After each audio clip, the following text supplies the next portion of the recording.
Guys, I mean, Ole Miss is on the bubble, and I think this is. I'll say this: we can talk about whether they're going to make the playoff or not. That's whatever. They've got to win out, like Jackson Dart said. But here's the thing that I think is going to be a very interesting theme to watch, and I wanted to get y'all's thoughts on this. For the first time, and we've kind of seen it in Tallahassee, where people are a little bit ticked off and frustrated. But you're starting to see teams that are transfer heavy. Not a ton of chemistry. They didn't come into school together. They didn't spend a lot of time, with each other in terms of that. It's short-term relationships. How do things go when the purpose of you coming there is no longer in reach? And I think that's something I'm very interested to see what happens in Ole Miss, because do they combust? Obviously, something that we don't really we can go into detail on, but the rumors are going to really start to pick up about Lane Kiffin in Florida. Whether you think that's real or not, that's going to happen with Ole Miss essentially falling short of their goals. I hate to write a team off in October, but it kind of feels like that with the SEC. But I'll go back to you first on this, because I think that's something. This is going to be a case study that we get to see what happens when a team like this is essentially out of the running of their goals in early October. Look what happened last year. The story is rewriting itself.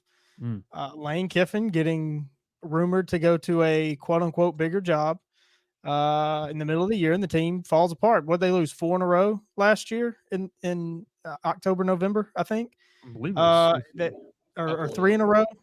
They lost several in a row. They had a skid at the end of the year last year, and it looks like that could be happening again, especially with the reactions. What do I not? I don't know what I'm talking about. They only had 2 losses last year. It was Alabama. Oh, that's Georgia. Right. Yeah, Alabama and Georgia. So they lost to Alabama in September, and then they lost to Georgia. Well, it was 2 years ago. It was 2 years ago they had the skid. Yeah, that's they right. lost to Bama, Arkansas, and Mississippi State. Yeah, and they lost a bowl game. Yeah, that's what I was thinking of. 2 years ago. But I mean, it's repeating itself. The difference last year, obviously, there was no rumor of another job for Lane Kiffin. We've seen it happen before. The reactions by Ole Miss, by Lane Kiffin, by Jackson Dart after the game, they scare me. You look at the numbers in this game. I don't understand how Ole Miss lost this game, really. And I watched it. Of course, they lost discipline, which I don't know that Lane Kiffin's ever really had a truly disciplined football team. They were penalized 12 times for 110 yards, killed them a lot. LSU forced 22 third downs. That's by Ole Miss. Crazy. Ole Miss, Lane Kiffin's offenses, I mean, what they average? They average 5.5 yards a play. That's about average. First down, second down, they're moving the chains. LSU did a great job keeping them from moving the chains early, and it made it more difficult for them. But yeah, I think this might put Ole Miss out. The way that they reacted after the game, I don't know that they can recover. They still got to go to Georgia. I don't know who all else they play. I know they still have to play Georgia. Georgia comes to them. Georgia comes to them. Okay. Yeah. But still, you're not wrong. They that might be it. Mississippi State at Arkansas. Does Mississippi State? Yeah, they got to go to Arkansas. Nice. Yeah. Mississippi State. Do they have some momentum to end off the season? They played really well against Georgia. Yeah. Say what you want to. They look pretty good. I had that game. I was watching that one a little bit as well, and Mississippi State was a lot better than I thought they would be. But Ole Miss, they got some problems, and they got to correct quickly. Yeah. I will say this. Add one more. It's second to last game of the season. You go to Florida. From us. I'm not saying that Florida's some great team, but you watch them go to Tennessee and hold them for 4 quarters and take them to overtime. Well, they might be without a coach, and they might just be playing for fun at that point. So you need to watch out. Tennessee's got their own DJ problems. Lagway quarterback, and Tennessee has their own problems. Agreed. Yeah, Bryce, like you said, Graham Mertz getting injured. That might buy Napier some more time, especially if Lagway did not look. He wasn't great. The first pass was bad. He looked like a true freshman. He did. Yeah. He did, but he didn't really look overwhelmed. And in that environment, you certainly would expect him to look overwhelmed. He didn't really look overwhelmed.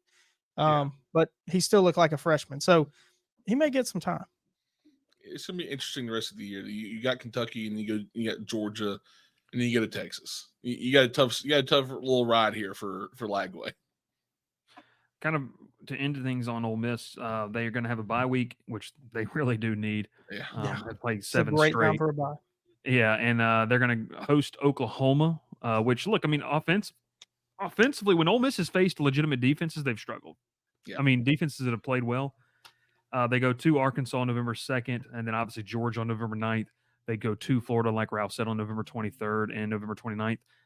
I think it's over. I think that your shot at a playoff is over because there's going to be a jumbled mess. And here's my thing, and I said this in the preseason: if you don't beat LSU and you don't beat Georgia, where's your quality win? Like, where's not even a quality win? Where's your stamping on the resume win? You better win out. That's what I'm saying. You have to win out because you have to beat Georgia, and you have to. You're not probably going to go to the SEC title game, but you've got to beat Georgia to even have a shot at the conversation. So, like Jackson Dart said, you got to win out. So it'll be interesting. Gavin says Juice Wells is a fraud. He was a non-factor, complete non-factor in this football game. One more on Ole Miss's schedule. They've got 4 games left. They're going to be favored in all 4 games. You think they're favored? I'm taking Georgia, Arkansas, depending. If I Arkansas think wins this week, it'll be interesting though. If Arkansas beats LSU, I think Ole Miss will be favored in all 4 of their games. If they beat LSU, though, I think I will take Arkansas. I think to be favored. Yeah, true. If they beat LSU, but Caden Lee, by the way, 9 catches, 132 yards. He went off. Stud. And then Ulysses Bentley was just rediscovered. Yeah, no one knew where he went, and he just showed back up. Major Burns. I'm saying Caden Lee. Who was covering Caden Lee? It wasn't Major Burns. It was Zai Alexander for most of the game. I remember correctly. So Major Burns did cover him twice. It was bad. Ulysses Bentley. I remember saying all preseason, he needs to get the ball more. I've thought it for 3 years. Carries. Get the ball 11 carries. He's been non-existent. 11 carries, 100+ yards and a touchdown. You need to have the ball at least 20 times.